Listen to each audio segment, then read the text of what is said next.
तो बच्चों आज हम लोग जिस टॉपिक के बारे में बात करने जा रहे हैं वो है अकाउंटिंग।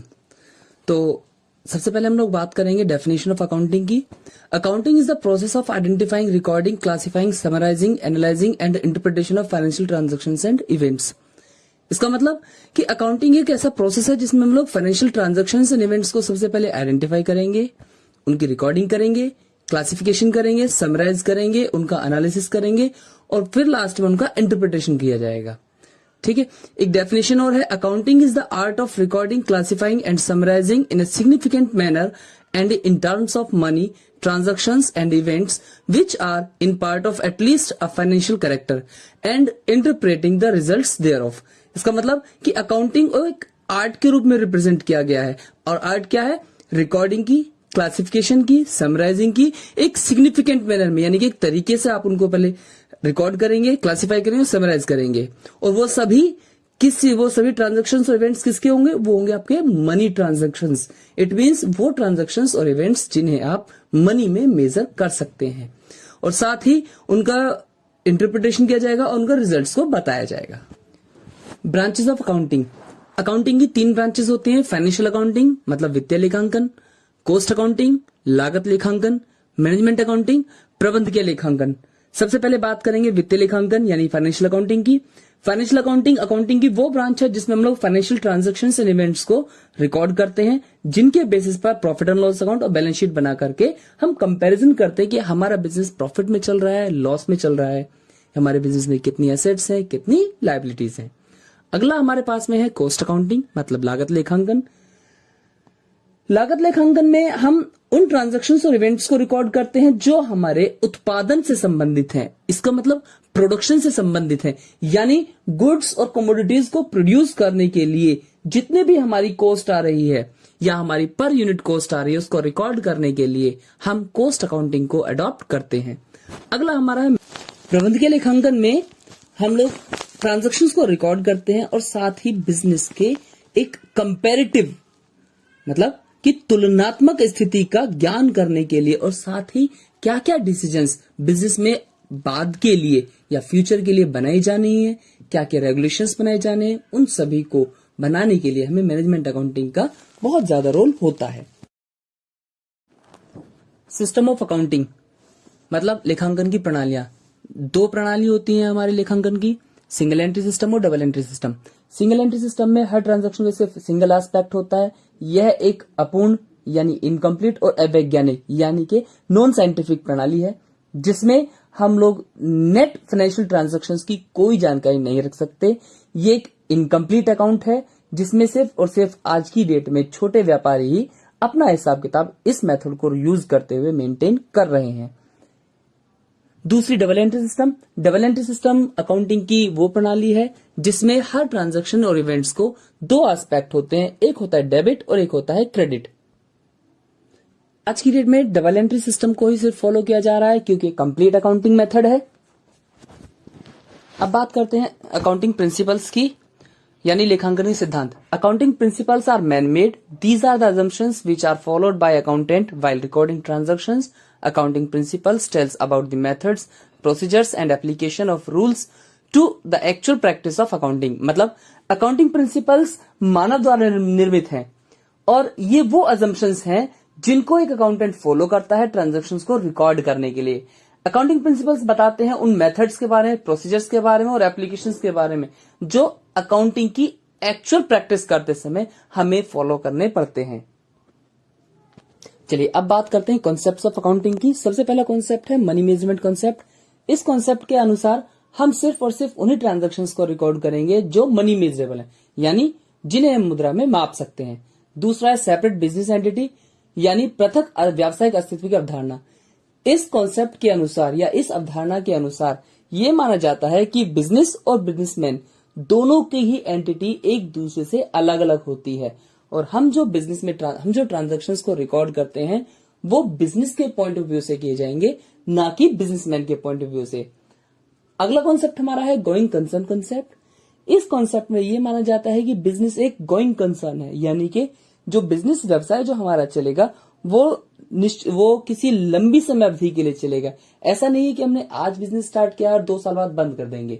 ये अनिश्चित काल के लिए बिजनेस को चलाया जाएगा। यही एक अवधारणा में यही एक बात कही जाती है कि मैन में come man may go, the business goes on forever. इसका मतलब व्यक्ति आते रहेंगे जाते रहेंगे लेकिन बिजनेस एज इट इज चलता रहेगा।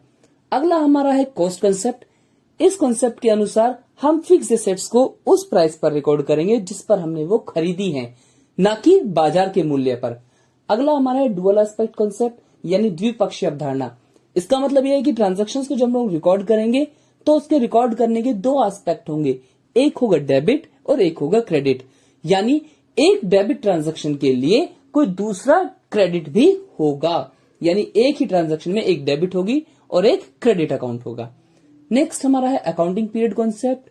वैसे तो कहा जाता है कि गोइंग कंसर्न कॉन्सेप्ट के अनुसार अभी बताया कि बिजनेस एक लॉन्ग टर्म के लिए चलाया जाएगा, लेकिन बिजनेस की हर साल फाइनेंशियल पोजीशन कैसी है, बिजनेस का क्या प्रॉफिटेबिलिटी है, यानी हमारा बिजनेस प्रॉफिट में जा रहा है, लॉस में जा रहा है, हमारे बिजनेस की क्या असेट्स हैं, क्या लायबिलिटीज हैं, ये सब चीजें डिसाइड करने के लिए हम लोग एक अकाउंटिंग पीरियड डिसाइड करते हैं, वो 12 महीने का समय, जिसके लिए हम लोग उन पोजीशंस को रिप्रेजेंट करेंगे।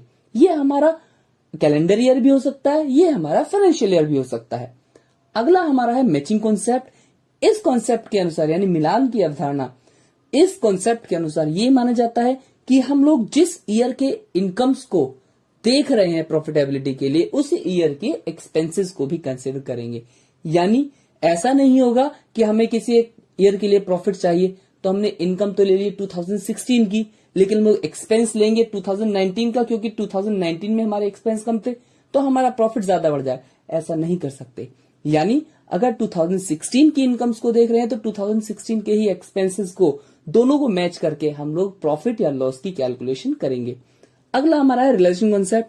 ये कॉन्सेप्ट हमें ये बताता है कि कोई भी इनकम हमारे लिए कब वसूल मानी जाएगी। तो ये तब मानी जाती है जब या तो हमें वो पैसा मिल गया हो या उसके वसूल होने की एक निश्चितता हो जाए। जैसे हमने सेल किया तो सेल करते या तो हमें पैसे मिल गए तो वो सेल्स रियलाइज हो चुकी है, लेकिन साथ ही ये भी हमारे रियलाइज हो गया है ना।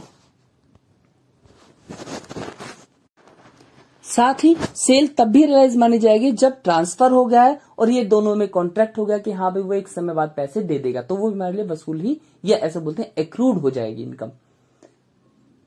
उसके बाद है एक्रूअल कॉन्सेप्ट यानी अर्जन की अवधारणा। एक्रूअल कॉन्सेप्ट हमें बताता है कि इनकम्स और एक्सपेंसेस को इस तरह से मेंटेन किया जाएगा जिससे कि अकाउंटिंग पीरियड में हमारा प्रॉफिट या लॉस कैलकुलेट हो सके।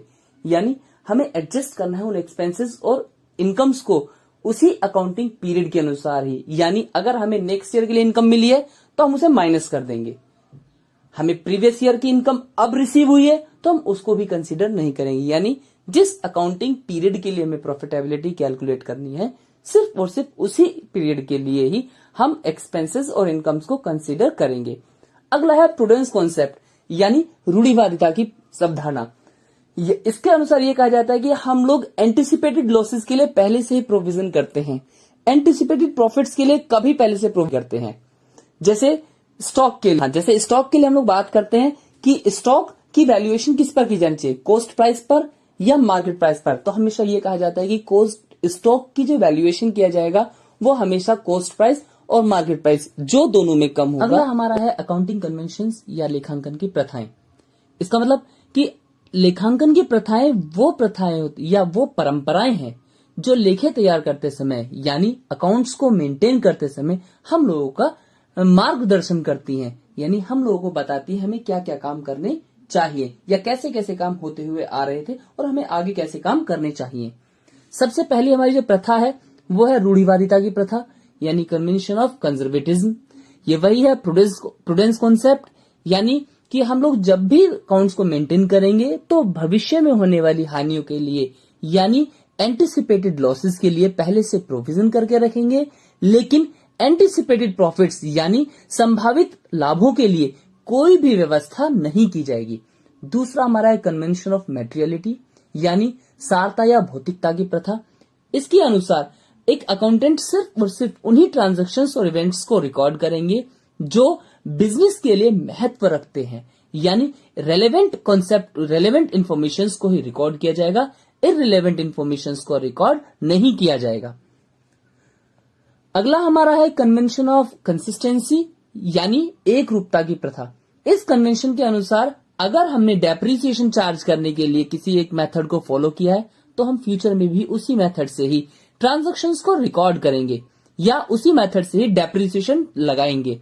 जैसे अगर हमने इस साल स्ट्रेट लाइन मेथड से फिक्स्ड एसेट्स को डेप्रिशिएट किया है तो हर साल हम फिक्स्ड इंस्टॉलमेंट मेथड या स्ट्रेट लाइन मेथड से ही अगले साल भी हम डेप्रिसिएशन को लगाएंगे।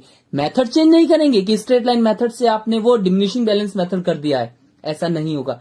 एक बार जिस मेथड से डेप्रिसिएशन लगाया, हर साल उसी मेथड से ही डेप्रिसिएशन आपको चार्ज करना है। अगला हमारा है कन्वेंशन ऑफ डिस्क्लोजर या पूर्ण प्रकटीकरण की प्रथा। इसके अनुसार हमें अपने सारी ट्रांजैक्शंस को या हमारे अकाउंट्स जितने भी हैं उन सभी को पूरी ईमानदारी से बनाना है और उसमें सभी ट्रांजैक्शंस और इवेंट्स का सही इंफॉर्मेशन को रिकॉर्ड करना है। आप उसमें कुछ भी गलत नहीं लिखेंगे। अगला हमारा है convention of conformity of law, यानी विधि अनुरूपता की प्रथा।